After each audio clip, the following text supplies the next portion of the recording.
Hey, what's up, everybody? This is Game Logic from the Rounding Off Infinity Gaming channel on YouTube, one of the co-hosts of the Enough to Keep Going, a weekly video games podcast on the E2KG Network podcasting channel on YouTube. Back with another episode of the Games Memo for March 31st, 2026. Thanks so much for joining in with me tonight. There's a few things that I wanted to talk about. So, I had to throw a lot of this stuff together, kind of, on a compressed time schedule because I had another event that I had to go to tonight, so I'm just getting back. Messed up my entrance queue because I realized that I didn't have my mic stand set up before I got started. But I want to talk a little bit tonight about this notion of affordability in gaming. I think there are some things that are getting a little twisted kind of in this discussion because of, I think, some differences in definition, but I also think because of some revisionist history and maybe a lack of discussion about how things have gone in this country and how that has led to patterns that we've seen in the gaming industry for an extended period of time, and then why they're changing now. And these are particular topics which I have found to be unaddressed in much of the commentary going on today. So I'm going to try and offer an alternative perspective on them and kind of get some of these things out in the air and leave them out for discussion. The first thing is about this notion of whether or not gaming is a luxury. And we talked about this a little bit last episode. And again, I'm kind of starting from a place of like not understanding how this is really even a topic. So in psychology, we have a thing which I think most people have been exposed to called Maslow's hierarchy of needs. And so there are certain basic things that human beings need. They need food, they need security, they need warmth, they need clothing. Video gaming is none of those things. But then I was presented a concept today, and I'm going to try and get to this comment without really not trying to out the person for the thing that they said to me. Because I'm really not trying to make anything personal. I'm really trying to make this topical. One of the other things I'm going to do tonight is that I'm going to try and stay away from anecdotes. That's another big problem with the conversation that's going on right now. Is it's always, you know, well, when I was a kid this and when I was a kid that. But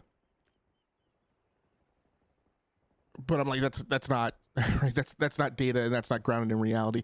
So this is the comment that I responded to. The person mentioned so buying something like a computer or a console was easier to justify even if disposable income was less. And we were talking at that point specifically about a time point in the 1980s. And my response to that was that is categorically untrue. Rachie checks in the tent says gaming isn't a luxury, but you can make it a luxury. Car lovers can enter the hobby, but it doesn't mean everyone needs a Maybach. I think the difference, Rachie, that I have with the definition that I'm applying now is that for most people, most Americans, a means of getting to work is a lifestyle necessity, right? And in fact, you know, when you talk to you know, personal financial, I don't want to say advisors because I'm not talking about investments, but you know, a lot of the conventional theory about, you know, personal management of finances, it's one of the things that there has to be an emphasis on is on your vehicle and the monthly amount that it costs to maintain it and paying for gas, because that vehicle is your essential means by which you earn money. And so it's that in that context, it's not a luxury. And neither is gaming. Gaming doesn't prevent you from meeting the essential elements of health. It doesn't keep you safe. It doesn't put clothes on you. So it doesn't meet any of those concepts of Maslow's hierarchy of needs. And so when you look at Maslow's hierarchy of needs, it's typically depicted as a pyramid, where the things that are foundational are at the bottom, and the things that are quality of life enhancements are at the pointy end of the pyramid. And that's where gaming sits.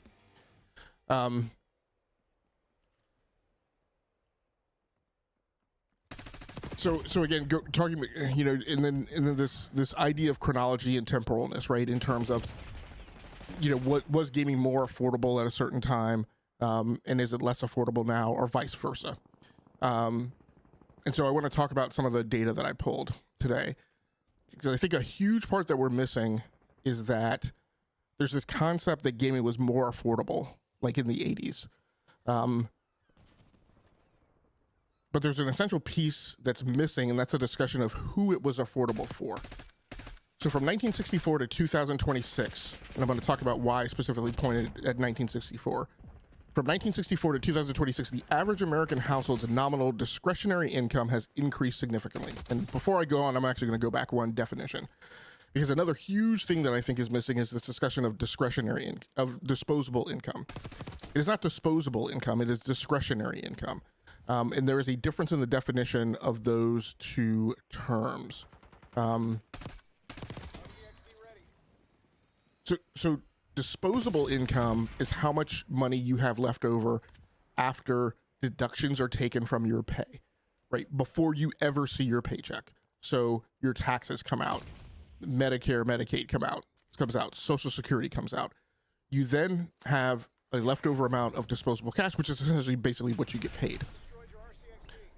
Then there's discretionary cash, which is then after you get paid, you pay for the essential things that you have to pay for to live in this country: electricity, you know, food, groceries, heat, you know, your other utilities, gas. Included in that would be whatever you use for communications, right? A landline or a cell phone plan.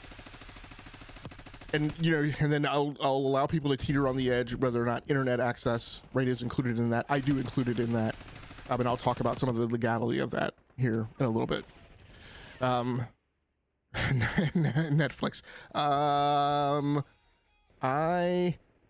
I would not include Netflix in,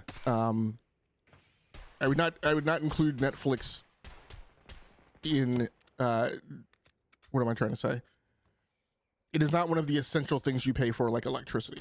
Although I will include the internet access that you would have to have in order to use Netflix. I would firmly put Netflix over in the category of discretionary cash that you spend, because people then choose to decide to, you know, pay for cable or whatever. Necessity keeps the girl happy, right? And that's another thing. Like I'm gonna try. It's probably gonna be hard, but I'm gonna like. There's a notion of a concept of a thing where like a thing is essential or required for you versus like someone else.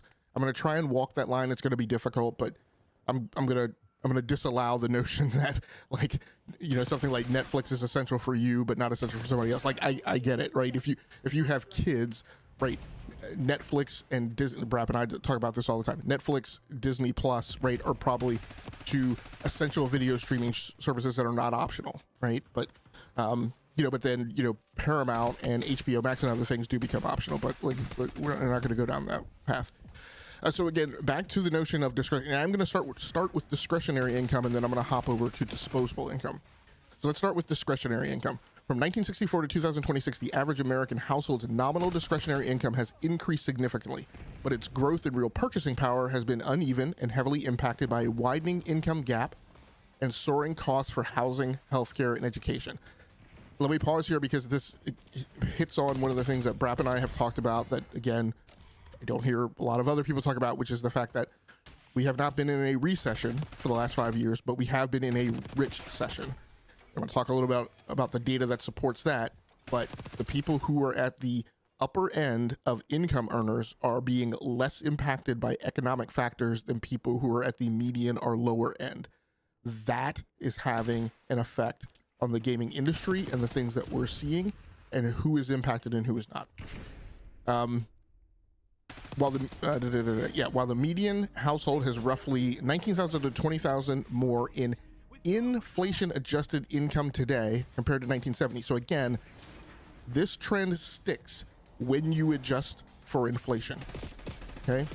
The personal savings rate has generally declined from the 1960s, indicating a higher proportion of income is spent. So yes, Americans tend to save less today.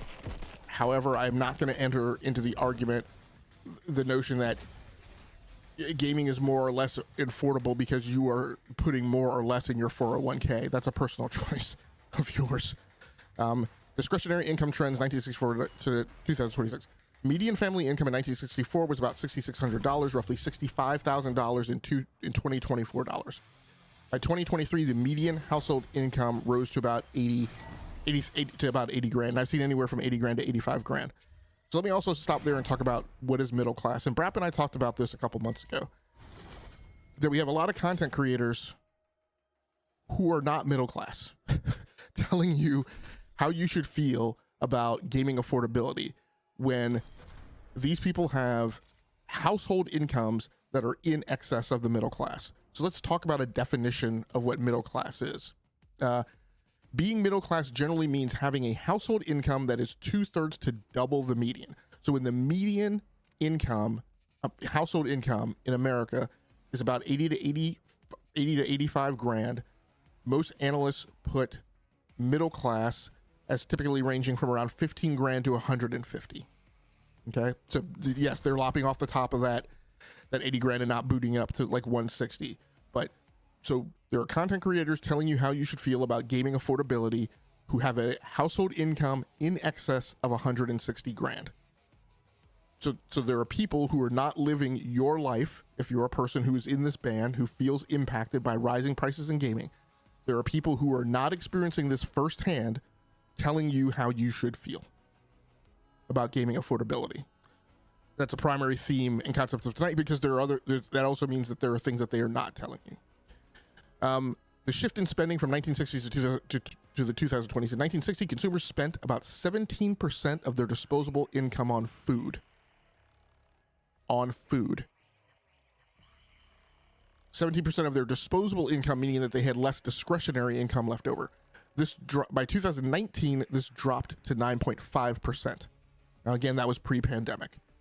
However, this gain in discretionary power has been offset by housing costs, which have grown faster than incomes, and I readily agree to that, right? Housing costs and education costs as well have ballooned. Of course, what we're really talking about when we're talking about gaming affordability is people who have moved past education costs, although they may have student loans to pay off.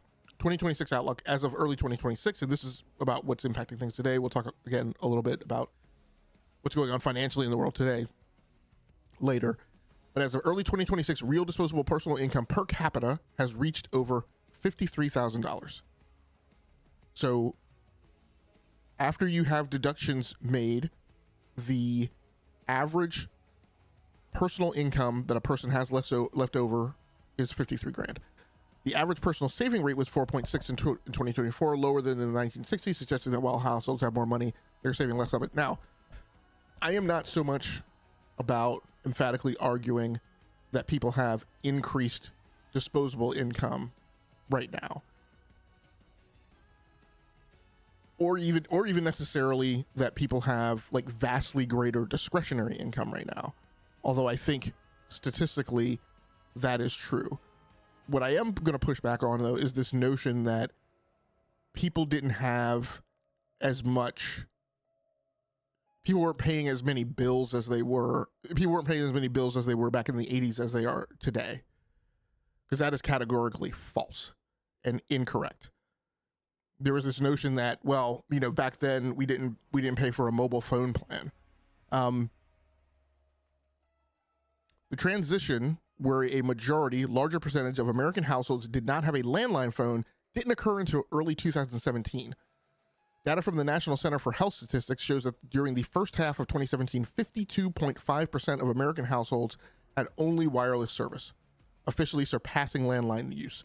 So 2016 and prior, the majority of American households still maintain a landline. And in fact, what that also means is during that time period from 2007, from the launch of the iPhone, I would say back off of that a little before 2003-ish, 2004-ish, that not only did people have were people paying for mobile plans, they were also paying concurrently for their landline.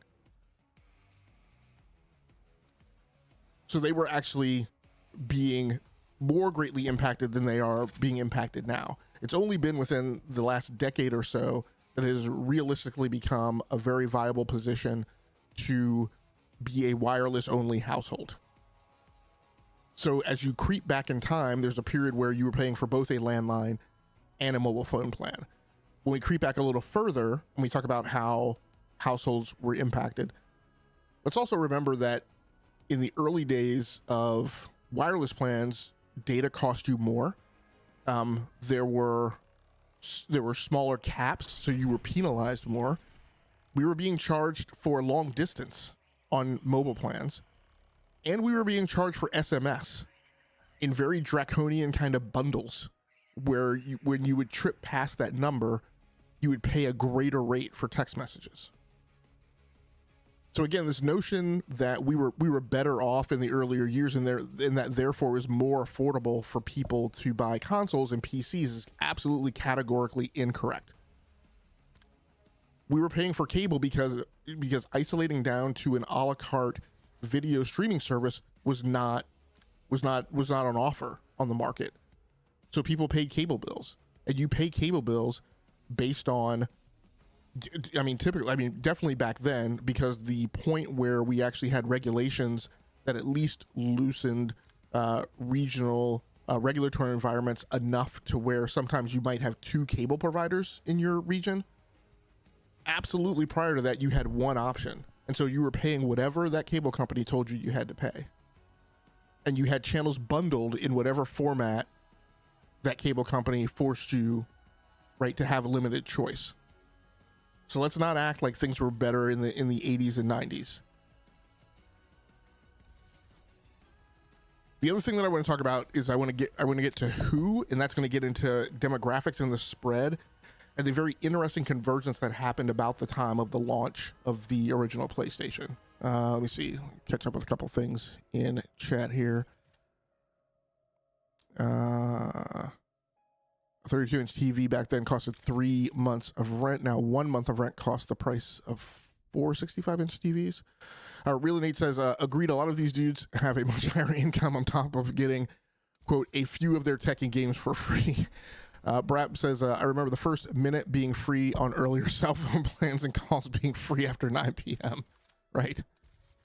You know, we were being charged roaming charges. Your mobile phone, you have many mobile phones now. Most family plans don't charge you for roaming charges. So again, let's stop acting like things were like less egregious like back in the day. It's a very sharp pandemic and epidemic on social media of experiencing this hallucination of revisionist history, and I don't fully understand it. Why did I pick 1964? And who is being impacted by gaming affordability, and who was in on gaming, and who's in on then and who's in on gaming now? The Equal Opportunity Act, essentially the EEO Act, was signed into law in 1964.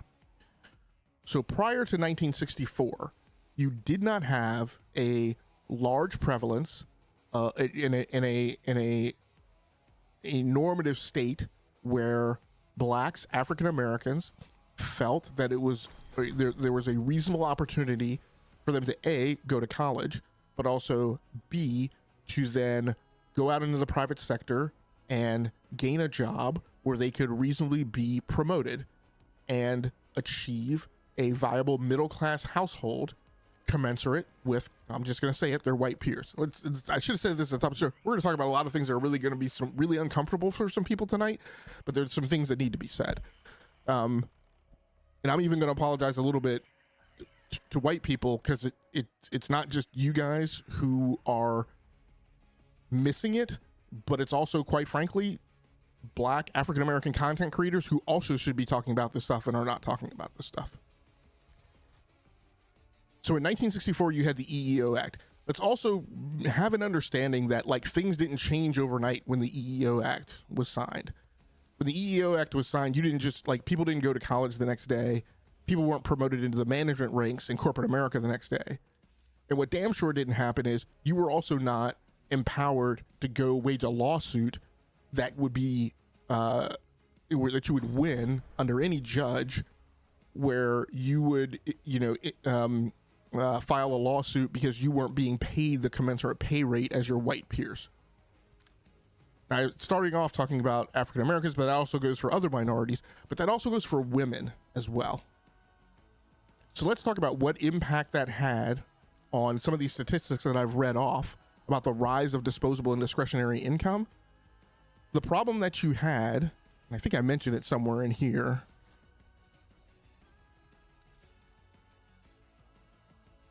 I may not have pulled it, but a huge but a huge difference that you had in the economy of America back then and the economy of America today is that most of your households were single income households, because women were not able to go out and obtain jobs where, again, they would be promoted into the professional managerial ranks where they could earn a commensurate salary with their male peers. And many would argue that that's still like a tough thing, right? But at least they're on the playing field now.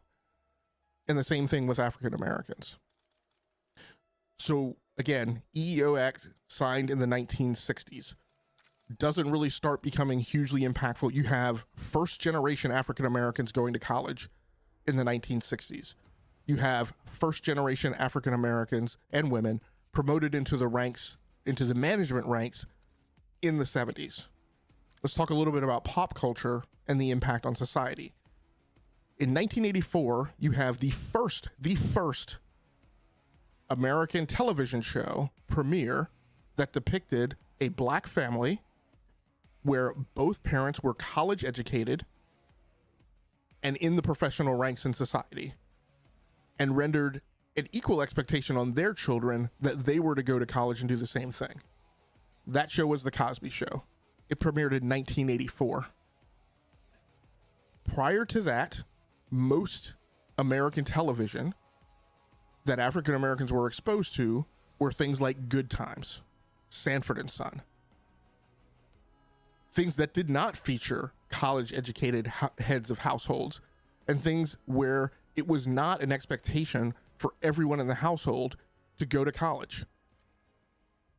I think who was the only Good Times kid who went to college? Was Michael, I think.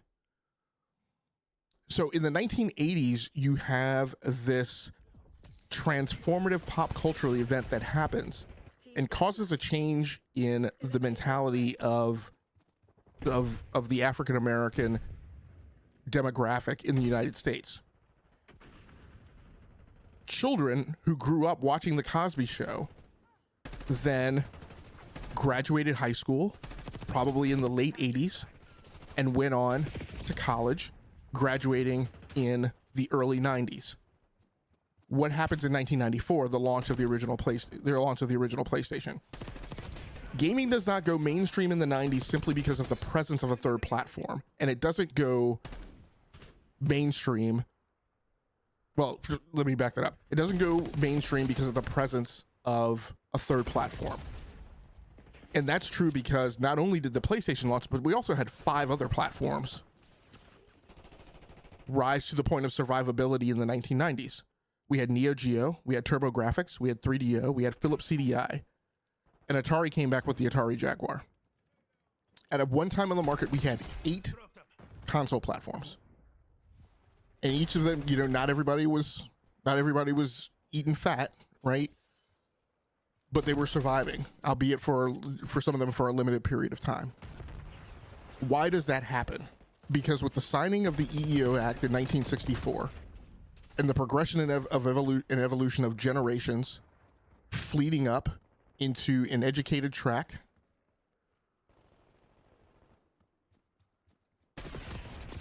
and moving into the professional ranks in society, that period of evolution took about 3 decades and converged and culminated in the 1990s, where it was way more normalized at the same time that the PlayStation came into being. And that is one of the reasons why gaming transitioned and became more mainstream in the 1990s. Prior to that, in the 80s and maybe to a certain extent in the 70s, gaming wasn't normalized. in American society. If you were in school, particularly if you were in an urban school or a predominantly black school,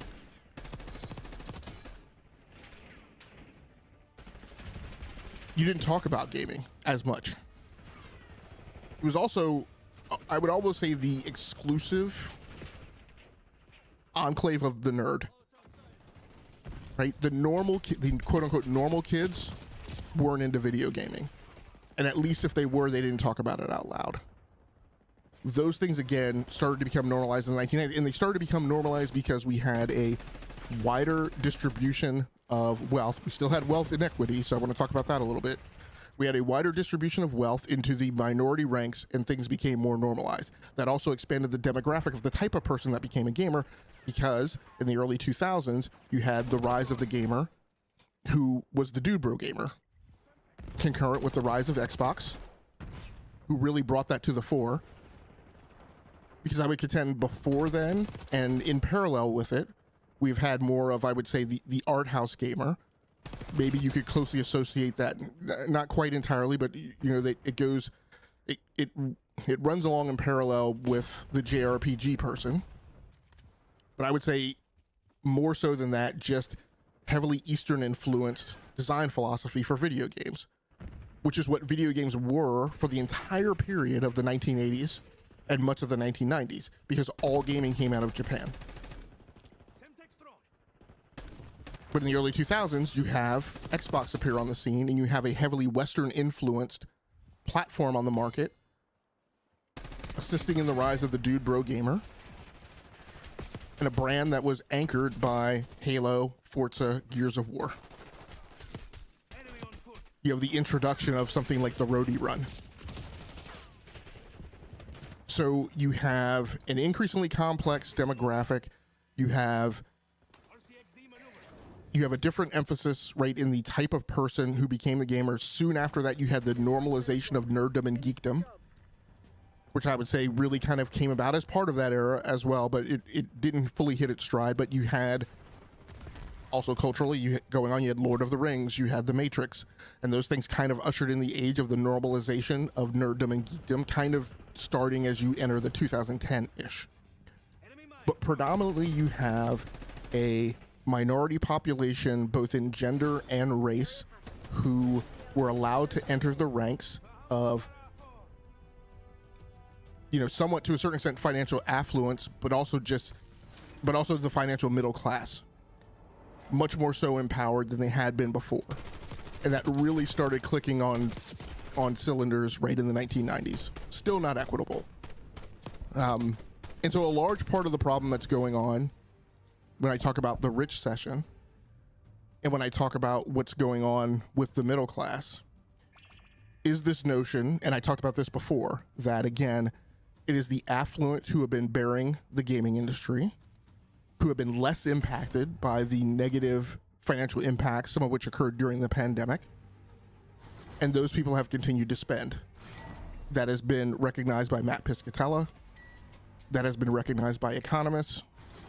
I had a tough time finding the data that I pulled earlier, but I pulled a percentage of the way the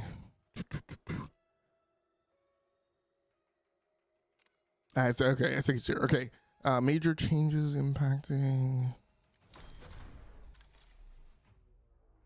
Okay, here we go. So in 1964, median family income was $6,600, with roughly 22% of families earning 10 grand or more.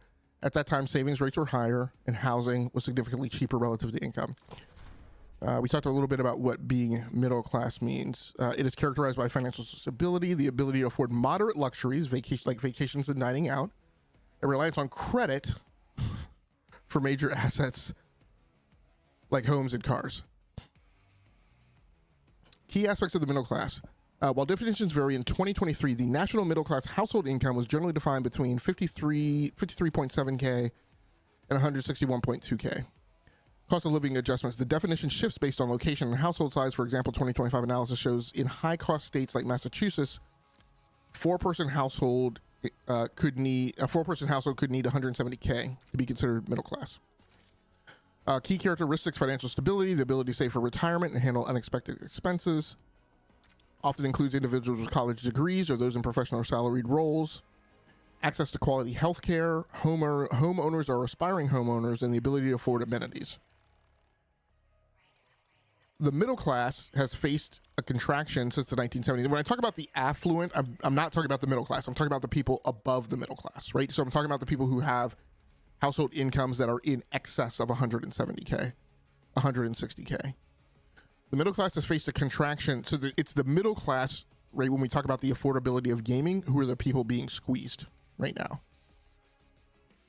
Going back to some of the things that I said before about the rise of the middle class, the other thing that happened that helped a lot of people in that band is that from 2005 to 2020, gaming prices were kept relatively flat, both in software with very small increases in hardware. And in my opinion, that was done deliberately and consciously by the industry, who were trying to feed on that rising middle class, right? Seeing that it was fattening, seeing that it was getting more demographically complex.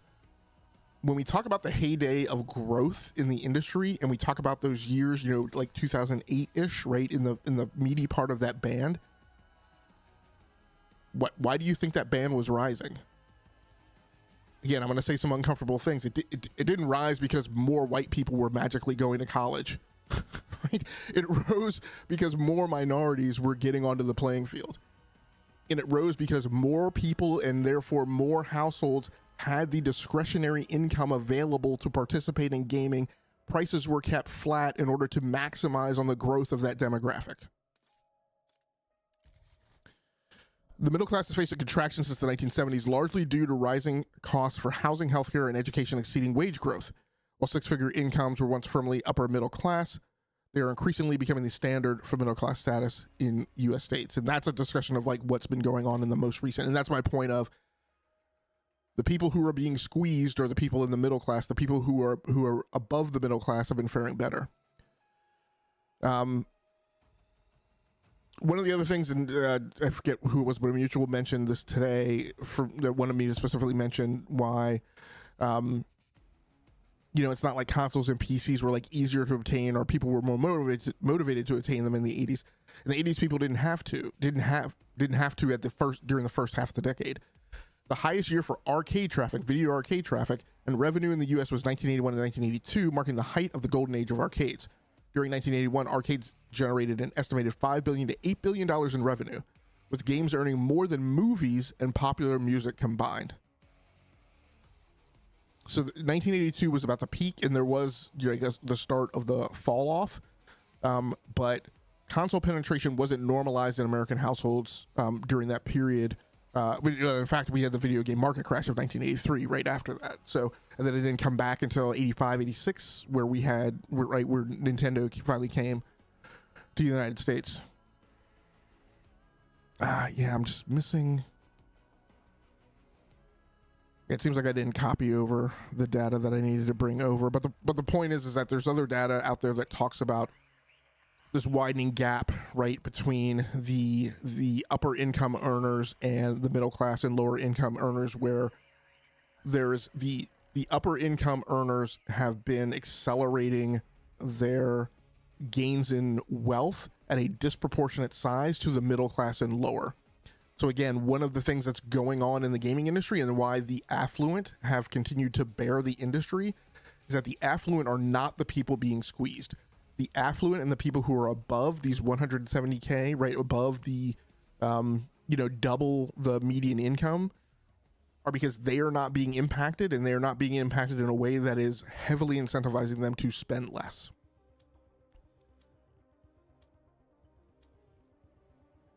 So I want to catch up with a little bit of the chat. Eyes up. You're the HVT.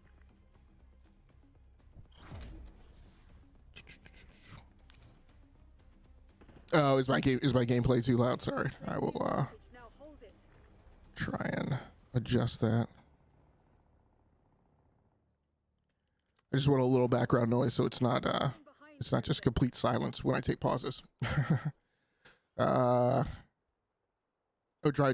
Chisel came through. Thanks so much, Dry Chisel, for coming through. Actually, thanks so much. I've been going a mile in a minute, so thanks so much for everybody who's who's come through the chat. I appreciate you guys. What's 10K in the 80s compared to the 2020s? Yeah, I'm not sure. I don't have the thumb rule for that. Brap is the excellent person on that to give you a firm figure, but generally it's more. Should the prices have gone up during the? So I'm sorry, Josh. I didn't. I'm not familiar with the acronym GFC. Or maybe I'm just brain dumping it right now because I'm thinking about other stuff. A couple other things I want to talk about. Again, going back to, is gaming a luxury, or is it like again, people, when you make the comment that it's not a luxury, that means to me what you're trying to say is that it is something essential and that it's a right. I think we categorize in this country what is a thing that all people should have access to. Global financial crisis of 2008. Yeah, I mean, yeah, that was a weird time, and I think that time maybe gave rise also to some paradigms that maybe have not remained true. I have to like back out and get into a quiet space and think about that. But I know one of the things during the global financial crisis of 2008 that we talked about is we talked about that entertainment industries were resilient. And had a ride through capability when times were tough because people still wanted to like feel good and have good mental health. And so people were still going to the movies. People were still spending money on video games. People were still buying music. But then when the pandemic hit, obviously the pandemic drove some other dynamics, right? So people didn't continue to go to the movies because they couldn't go to the movies. People spent a crap ton more on video gaming. And so again, I think we've perpetuated that notion that in hard times, people will still spend on entertainment, but I think that there have been some detractions to that being a consistent, steady, and like ubiquitous belief. So I'm not absolutely certain. But like I said, in this country, I think we have ways that we normalize things that society kind of decides that people should have access to. And probably my key example of that is internet access. So in this country during the Obama years, Obama designated that ISPs were the same things as utilities. And the key thing about utilities is U.S. legal statute and regulations exist so that it is required that you deliver services to those people. So again, electricity, gas for heat. And during this time period, right, under Obama's shaping of policy and the way the FCC, right, regulated it, internet access became an essential right for Americans. And so there was legislation put into place that told the ISPs that they were supposed to dig cable out to the last mile and provide, I mean, I say dig cable out to the last mile. It didn't necessarily have to be cable, but the point was that they were supposed to blanket the remainder of the country, particularly the rural American areas that were blacked out from broadband internet access, and get those people internet access, which the ISPs still haven't delivered on and have waffled on and figured out ways to back out of. And that's, that's another thing, right? When we talk about, this notion that we paid, like we paid fewer bills back in the 80s or whatever, right? Again, people didn't have access to broadband until, in large quantities, right, until really the back half, I would say, of the 360 PS3 generation. Like, again, some time period between 2007, 2010, broadband wasn't really normalized for lots of people. Fiber wasn't regularly available, 1 gigabit per second. So, I mean, those are things that have come into play, fairly recently, right? When you talk about the 54-year history, right, of the video gaming industry. But again, in this country, when we say people have an essential right to something, we will either declare that as a utility, or in the case of art, and I'm going to talk about that a little bit later, in the case of art that we feel like people should have access to, those are things that are carried in your public library. Now, video games are carried in your public library now. What's not provided is the hardware that's required to run them. And so I'll talk about that a little bit later too, in terms of what things should be done. One thing I also want to mention, right, that I feel like is going wrong in this dialogue is that the people who are waging this argument are asserting that because aspects of gaming have become unaffordable, that they've become inaccessible. That is also not necessarily true. So let's talk about a conversation I had a little bit earlier today about, again, the same topic: is gaming a luxury item or pastime? The first thing I want to start with is this is not a question of the morality or justness of pricing. And again, I think the people who are making the argument that it's not a luxury item are trying to have a moral righteousness, justness conversation about whether or not rising prices are fair. But that's really not the question. So we shouldn't be trying to adjudicate whether or not affordability is a right by weighting of social justice. This is a Maslow's hierarchy of needs question as to whether you feel like gaming equates to an expense that weighs in equally to your electricity bill, phone bill, heating bill, and should therefore have certain market expectations and outcomes as would befit an essential right. In other words, that the corporations have an obligation to keep prices flat because there is a thing that should be everyone's right to have access to. And talked about this a little bit earlier. A great equivalency to the note is that under Obama, ISPs were classified as utilities, meaning under U.S. code, Americans had an inherent right to have that service provision to them. Internet access was, by legal statute, not a luxury. Legislation was put in place that the carriers and ISPs were supposed to put lines out for broadband to the last mile to cover the swath of rural America that are blanked. So in order for you to make this argument, you have to believe that gaming is the same as when ISPs were designated as utility. And my counter to that is, so for instance, everyone does not have a right to a motorcycle, electric vehicle, RV, a MacBook Pro, or even an air fryer. By contrast, I think we are evolving to where a microwave is a basic commodity that everyone is afforded, even if you live in fixed income housing. So it's becoming more and more prevalent that in fixed income housing, what people who grew up in fixed income housing called the projects, because that's where I grew up, more and more it is becoming the norm for those places to have microwaves, although it's still not a guarantee in large parts of the country. So there's a long way to go until we get to a point where something like a microwave is really ubiquitously considered right, an essential right to have access to as an American. So one thing I want to clarify, because I'm sure I'm going to get tons of people on this video again saying I'm a capitalist, I'm an elitist. Yes, I'm a capitalist. And that just means I'm a capitalist in terms of I'm a realist in that we live in a capitalist economy. So therefore, certain things will happen. We talked about it last time. Companies are not going to charge you a fair price for a non-essential item. They are going to charge you what they think the market will bear, which said differently can be interpreted to they're going to charge you whatever they can get away with. But I do personally believe we should have universal health care. I believe we should have state-funded college education. And I believe in universal basic income. Although I think to get to that last piece, there's a ton of other stuff that we have to get straight. So if we were going to go UBI, I don't think we should just flip the switch and do UBI tomorrow. I think there's a ton of other stuff we have to do. But I do believe in universal basic income.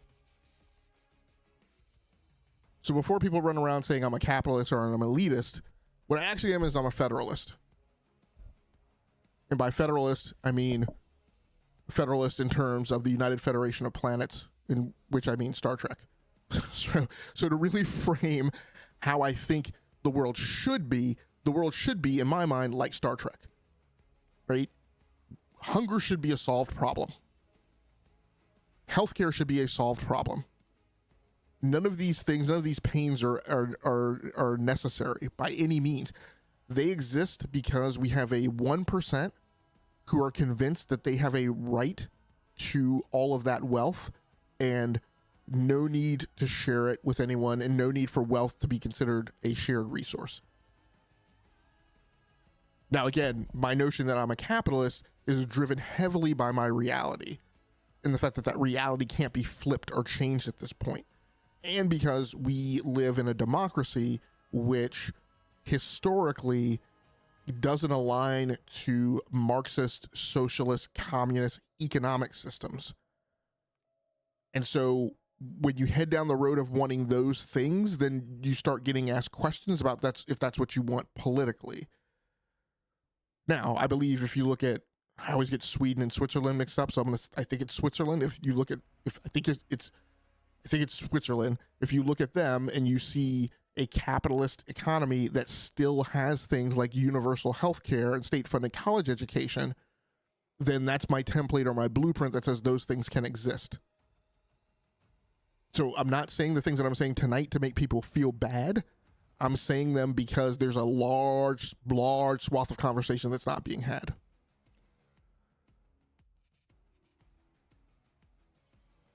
So on the topic of art, because some people will say because games are art, people should have universal access to them. And here's where I'm going to say some more things that are uncomfortable. So right now, today, theoretically, if these prices continue to rise, particularly in hardware, in software too, but most particularly in hardware, there's potentially people who are not going to have access to video games. And here's the uncomfortable thing that I'm going to say.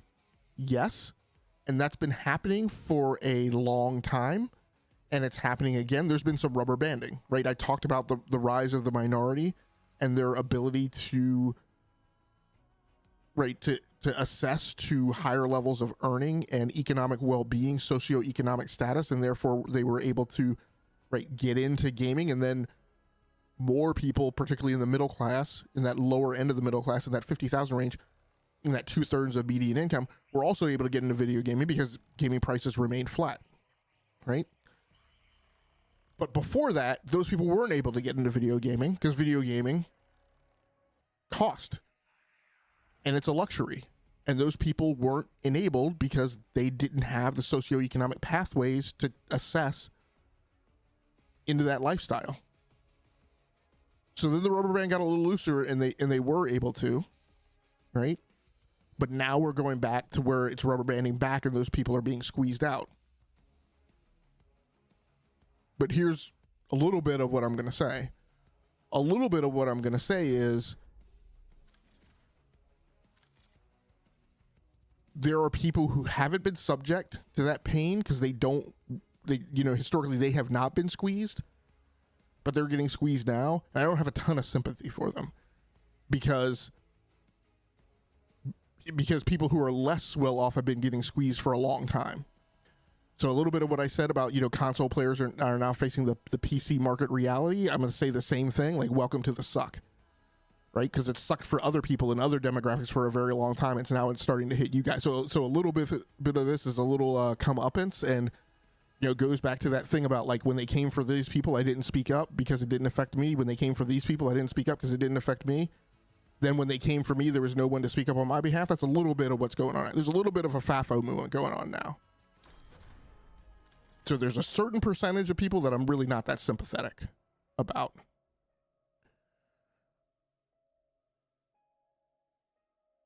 Gaming started as a luxury that for a time became more affordable, but still a luxury, and it's now becoming less affordable, but still a luxury. And that's the constant, right? It's always been a luxury. It's just that it became more affordable for some people for a period of time, and now it's becoming less affordable for some people, and will be so for a period of time.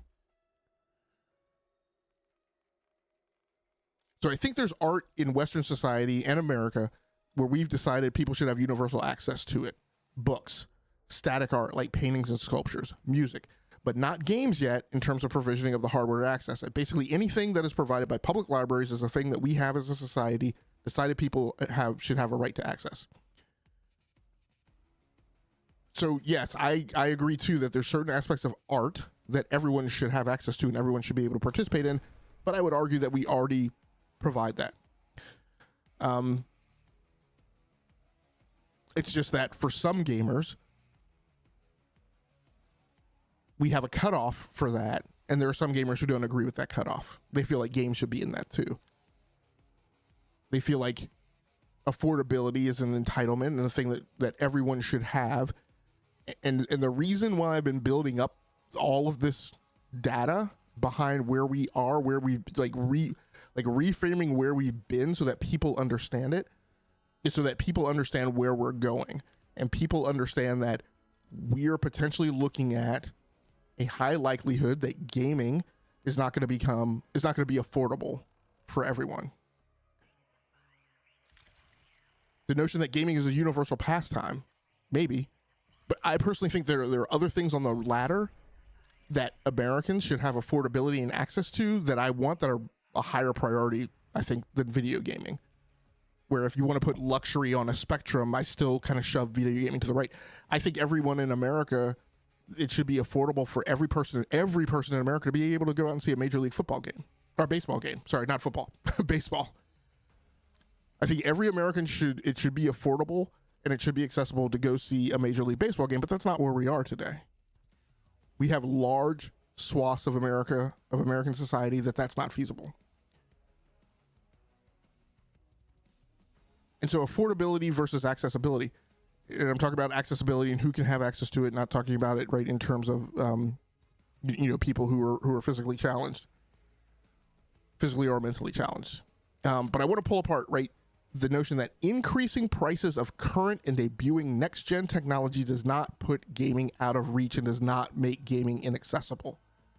I think that is a false equivalency, and I think that's a political and a religious crusade that's being waged by a certain church that is not true. What it does is it puts gaming at the bleeding edge out of reach. There are other avenues to gaming, more affordable avenues that go undiscussed, and that's a disservice in my opinion. So look, the coming regime, the coming nightmare for some people may be you may not be able to afford to game on the latest console, and you may not be able to afford. Great Scott, we've been not able to afford to game on the bleeding edge of PC tech for years now. So again, I go back to welcome to the suck. We may be entering a time where it is not affordable for you, for some people, to be able to play on the newest console. We may be entering a time where when the new consoles debut, they may not be a thing that everyone can have access to. And that's going to mean that a paradigm that they've lived under for a period of 15 years, from 2005 to 2020, a little bit into the 2020s, that paradigm is going to flip. And the discussion that needs to be had with people is that, again, the things that I laid out today, how we got to where we are, who was included on that journey, who was not included on that journey, who was able to get on the bus midway through that journey, but also an understanding of the reality that we may not turn back, or it may be a very long time before we turn back. And here's my problem. Again, as somebody who lived through the North American video game market crash of 1983, where literally video gaming, right, and this is kind of, again, part of the reason why I'm not sympathetic, right? Because for a period of 3 years of my life, video gaming was not feasible unless I was going to get up and move to Japan, which I couldn't do. So literally for 3 years, the entire video game market wiped out of the face of American retail. And there were things I had to do. If there were things you had to do then if you were a video gamer. One of those things was you kept your old hardware and you continued to play your old games. Today, people are not limited by that choice. It's super hilarious to me, and I think this is all we're going to get into tonight. I don't think I'm going to be able to touch on any news. It's super hilarious to me that the pocket of social media that has waged particular arguments during this time, where they've said people only want to play on mobile, where they've said that gaming on multiple devices is perfection. Don't encourage people to start exploring those avenues now and figuring those avenues out. What they encourage people to do is to rage against the machine about rising prices. It's super hilarious to me that the cadre of people who asserted that the PlayStation 5 Pro was not worth it at $699, at $749, now scream loudly about the price going up to $899. Like, again, you didn't feel like it was worth it before. So why are you bothered by the price rising now?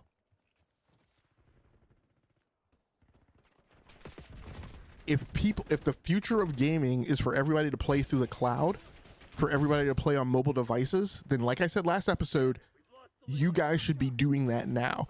You guys should be teaching people and training people. Like, again, there are Fire Sticks with Game Pass on them. There are phones and tablets with AAA games deployed to them.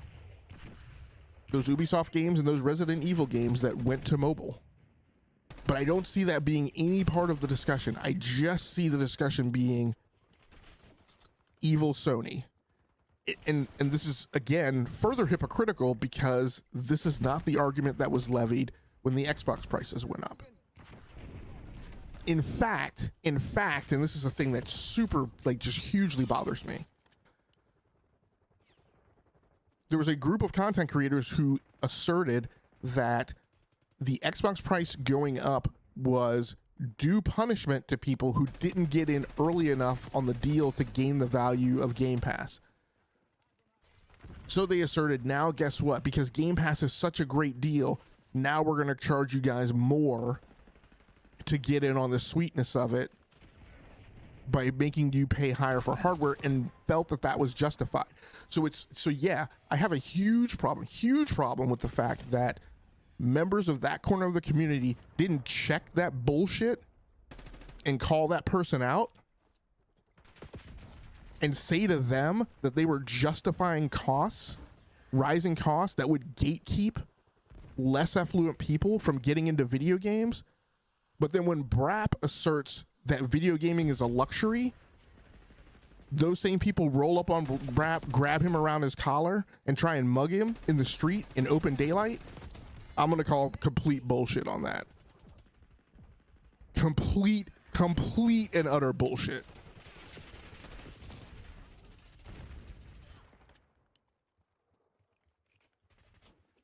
Like, I don't get it. Like I talked about last time, I don't get, like, the lack of understanding between justification and causality. Everything that I talked about tonight, I didn't say that it was just. But what I said is, and you can go pull the data to confirm that what I said is correct.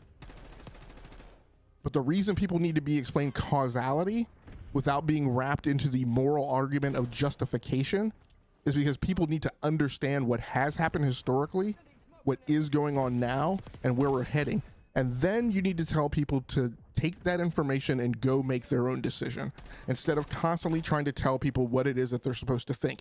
Again, I go back to the hypocrisy of people who are content creators who earn more than the middle class telling the middle class how they should feel, while they can currently go out and buy all 3 consoles and a gaming PC and a Steam Deck, and then bragged about buying a ROG Xbox Ally, a $1,000 piece of hardware. You went out and bought a $1,000 handheld Windows 11 PC with all of its warts and blisters. Pre-ordered it, right? So you plunked down your in excess of $1,000 before the thing was even in your hands. And then have the audacity to pocket watch and try and call somebody out about buying a PlayStation 5 Pro or any other gaming device, Steam machine, gaming PC, whatever. And this is what I talk about needs to stop. You guys need to stop with the revisionist history. You need to stop making everything twisting things to make this effort to make everything a moral or religious crusade. You guys need to equip people with information, and you need to send them out, tell them to go do additional research, and come to their own conclusion. Stop telling people that they can that they can build a $300 PC that's at all performant and allows them to play games in any sort of modern sense of the word with a satisfying gaming experience, which is, again, is just a flat out lie as well. So look, like, what I want to do tonight was present some people some information, and prevent some things to think about that no one is talking, like literally no one is talking about in the gaming space. To make people think about some things about where this country has been, where socioeconomic demographics have intersected and converged with video gaming suppliers in the industry, and equip people to maybe make some other considerations, some other choices. Because look, some of your reality and your paradigm may be that you as a console gamer may need to become like a PC gamer. And so when a PC gamer sits on their RTX 3000 card, like Brap did, you know, for a year after some of us upgraded to RTX 5000s. So Brap was 2 generations behind and then stayed that second generation behind while a lot of his friends upgraded to the current generation. And he made that as a conscious decision and a conscious choice about where he wanted to game, how he wanted to game, and how much he wanted to spend. And then again, somebody who doesn't know Brap has the audacity, right, to tell him he's justifying a price. Simply because he's explaining inflation to people. Because we do have people, right, on social media who don't understand inflation. So, look, you know, like I said, my effort was to present some more information, present some alternative ways of thinking. I don't care if you believe me or not. I'm not trying to make a YouTube channel a full-time thing. I'm not trying to get to 20,000 followers. I'm never leaving my 9 to 5 because I have certain moral obligations to it. So you don't have to believe me. You, like I said, you can go out and do the research on your own. And I'll say it again because I say it all the time on Brap, and I'll say it again here. Don't take what you heard from me and go out and parrot it. Take what you heard from me, go do your own research, go pull your own threads, go look at your own data, and then formulate your own opinion and go have that discussion. I'll go real quickly one more time through the chat. So sorry I missed some of the things here. Retro came in and wants to fight, as always.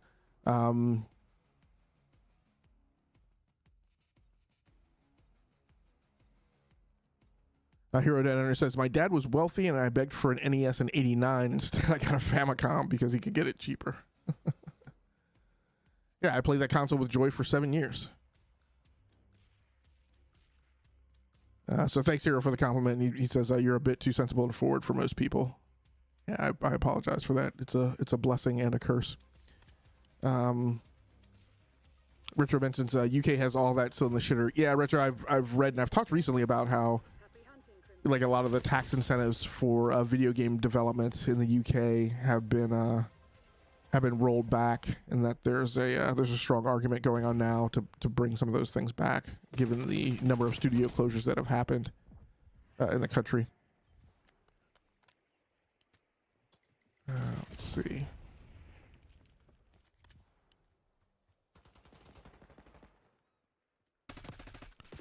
Yeah, Nate says, yeah, I think the for a time part is what people are forgetting. And Josh says, yeah, don't buy 4 games a year, buy 3. And this is the thing, I was having a conversation in a thread a little bit earlier today. You know, and Steam, I won't include so much the PC argument because the whole Steam and discounts, that creates a slightly different dynamic. But let's just talk about consoles.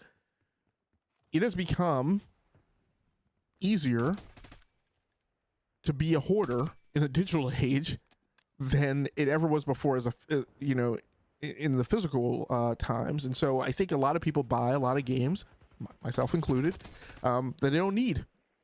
So I had a conversation with Hero a couple of weeks ago, or maybe last week, was it, Hero? Again, he made what he said to me made a lot of sense. Look, I allocate a certain amount of money budget-wise for both hardware and software. If I need to spend an extra $150 on hardware, then that just means 2-3 games that I'm going to take out of my budget over maybe the life cycle of that hardware. So maybe that's, you know, that's not an immediate hit. Maybe that's, you know, 2 or 3 games, or, you know, maybe I buy 1 game less per year for 3 years. And I used to have this thing, you know, even we've gotten to this time where now we have to contend with scalpers, but I used to have this thing where when I bought a console, I would always at a minimum buy 3 games to go along with it at launch. Sometimes 5, you know, and so that formula is something, you know, that I've played with as things have gotten more expensive. Brap says, we have more access points in gaming. Yeah, exactly. How many free games are out there? And that's the thing that I applaud too. Like, lots of gamers hate the notion of free to play. I actually applaud free to play. Yeah, I apologize for, guys who have heard this story from me before, but again, I grew up in fixed income housing. I grew up in the projects. I was desperately seeking a way out. Video gaming exposed me to certain things that I was curious about, that I wanted to know more about. Those are the things that led me down the path of going off to college. Those are the things that led me to become interested in finances and go on to get a graduate degree in finance. Those are the things that later led to my interest in software development and software engineering, and caused me to go get a graduate degree in software engineering. So when I say I love free to play, I love the aspect of that free to play means, because I've seen video clips and stuff. I'm like, I see these kids who have access to these games, and the notion that there could be thousands of me's, millions of me's out there in terms of black kids who get exposed to video games, and that causes them to be curious about engineering, finance, any STEM field, and causes them to go out like that. That's a very kind of emotional contemplation for me, and so I applaud it and I love it. Lots of people, I mentioned it on Brap. Like, look, I personally don't like the idea of ad-supported video gaming, but if ad-supported video gaming provides an access path for more people to get to video games that otherwise couldn't afford it, then I'm not going to take it off the table. I don't have any problem saying that it's not something I want to do. But if it means that a kid who's in a, $53,000 a year household has access to video games that otherwise wouldn't, I can't say that I have like a huge problem with it, in terms of it shouldn't exist.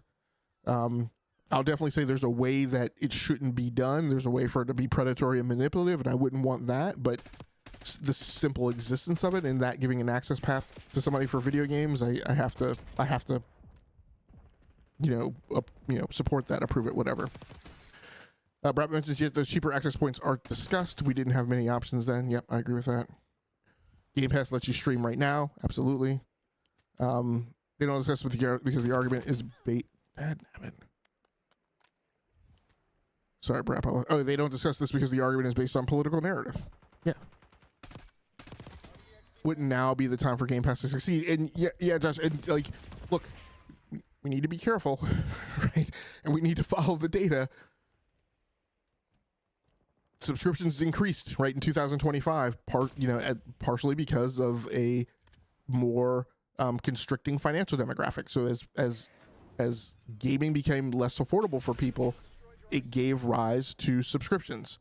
Now, I think it's too early to call that a structural response from the market in terms of that's the way things are going to go.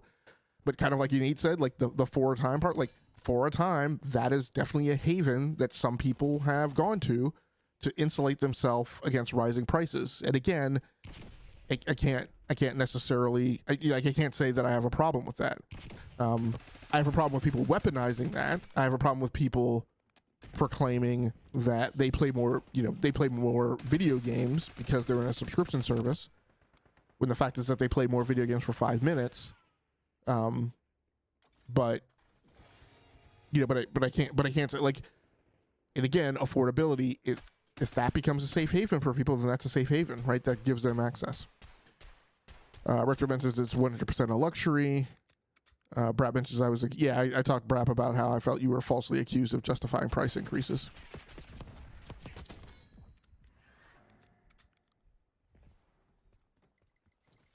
Here at Under says, to be fair, the PS5 and PS5 Pro is more than enough for the next 5 years of gaming. Yeah, again, and that's a paradigm that I think some people have to get to. And what you should look at is sense, because we talked about this last time, right? I talked about like the games, like the fact that cross-generationality has been a thing for a long time, but we don't admit that, right? We don't talk about it. What we talk about is the console should be cheaper, hardware should be cheaper. But we don't talk about, like, clearly there's a large swath of the demographic that has decided that it's viable to game on an older console. Now, I have contended even that, well, those people are probably playing games that aren't progressive in the evolution of technology, and so they don't have a demand for more performant hardware. And that may be true, but I think, and I think this is evidenced in PlayStation, right? Where PlayStation is theoretically, if the rumors are true, what PlayStation is saying is basically we're going to continue to make games for the not premier piece of hardware, and what we're going to enable is a switch that you flip that says run it in low power mode. That is a great, in my opinion, that's a great, one of the great approaches to managing cross-generationality and the rise of it, right, in the coming face of rising prices on hardware. And maybe that's a way to go. Xbox is doing things with its development pipeline to enable deployment to multiple platforms. And I often talk about the mobile example, right, that Apple said. Apple at a certain point said, look, you know, if you want to build an app for a tablet, we're going to stop making you roll a separate app. You can just package that additional tablet UI in the same app, and our hardware will figure out, right? Our hardware will interact with your software and tell it whether or not it should deploy basically as an iPhone app or an iPad app. And so I think there's a little bit of a taste and flavor of that in what Xbox is doing, and I think that's fine. I think that's a great approach to managing cross-generationality.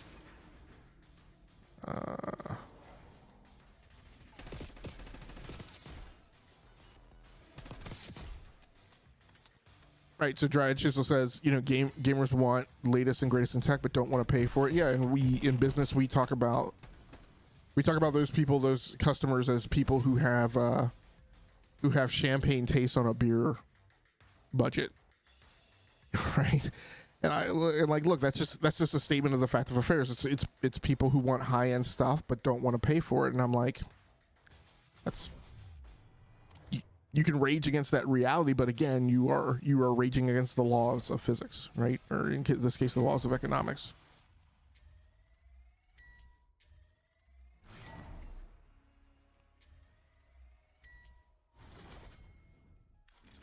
And yeah, and Hero brings up a good point too. Hero mentions, I've stopped buying games digitally that I won't play almost immediately. My comment on reducing purchases is actually 3 games less per year. Yeah, but and I think also, and now I'm actually forgetting my point. There's a point I had to jump on your comment here, and now I'm actually forgetting it. Josh says, I buy more games on sale. I buy more games on sale now more than ever.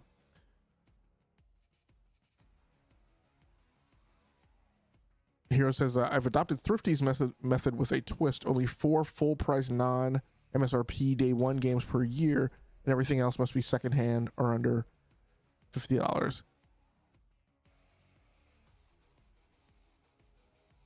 Yeah, I mean, we've talked about that for a long time. Like, you don't have to day one a thing. You definitely don't have to pre-order a thing. You know, if you're on Xbox and you're gonna have access to Steam, there's lots of stuff you can get access to on sale. If you're on PC, there's tons of stuff you can access to on sale. I talked to Ramon Terrell, who's a big racing game fan, and like the number of games that I've turned Ramon onto that he's able to go get. I'm actually kind of mad sometimes that he's able to go get at like $5.99, $6.99, $7.99. It's just like amazing. And again, those are games you could play for hundreds of hours, right, and not be bored. And that's another thing that I think it's important to start having a conversation with people about. It's like, look, because I think part of what goes hand in hand with the hardware purchaser is also the profile of the person who is like innate, right? Sorry to pick on you, innate, but like is like the person who, and not like an innate necessarily solely, but I want to say, now I'm forgetting his name, but the host at IGN of Game Scoop, Damien Hatfield, right? He kind of articulated this, like, look, there's a bunch of gamer archetypes that are this type of gamer who they go and buy a game, they pick that game up, they play that game until it's done, they put that game down, and then they move on to the next game, right? So this is part of the paradigm shift that I'm talking about. And like, if you need to become that type of gamer, then that is Damon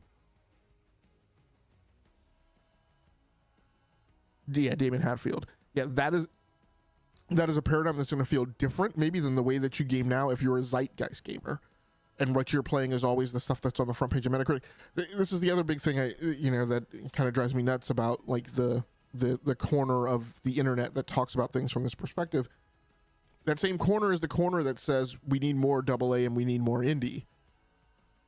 But as I always say, like if you look at the data, people are not buying the AA and indie stuff at the scale that's needed because 19,000 games come out a year on Steam and only 1,800 of them really matter.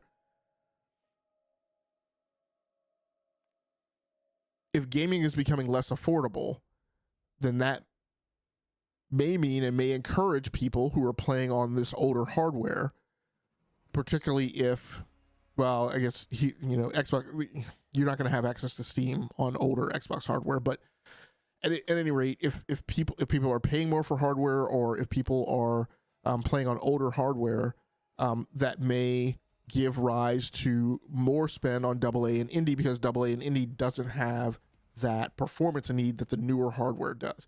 And that is a thing that should be being encouraged, right? That's discoverability of those games, and it shouldn't solely be those games that are in Game Pass, right? It should be all of the AA and indie games that are worthy of notice of people, whether they're in Game Pass or not.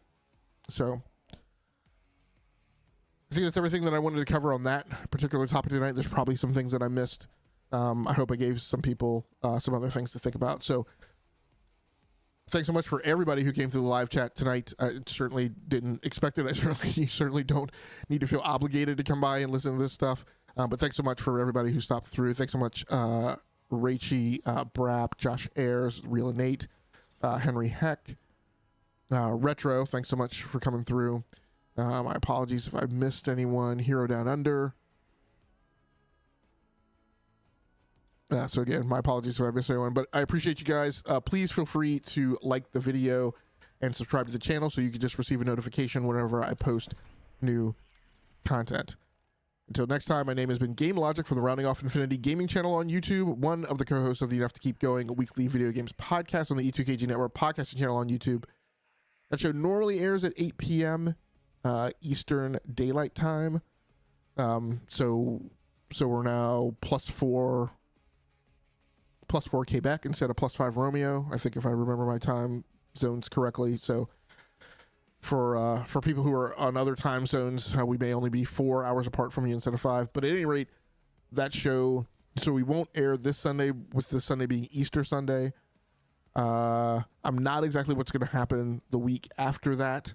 We may be on hiatus for a couple of weeks. There may be a show for the 12th, but it may not be a live show. So just pay attention to that channel and see if there's any new content posted. Again, that's the E2KG Network on YouTube. So until next time, take care of yourselves, stay safe out there, play the games that you like, come here to talk to me about the games that you love. Once again, my name has been Game Logic. Thanks again so much for everybody for coming through. Until next time, good night, good luck, and good gaming. That's going to do it for me. I'm out of here.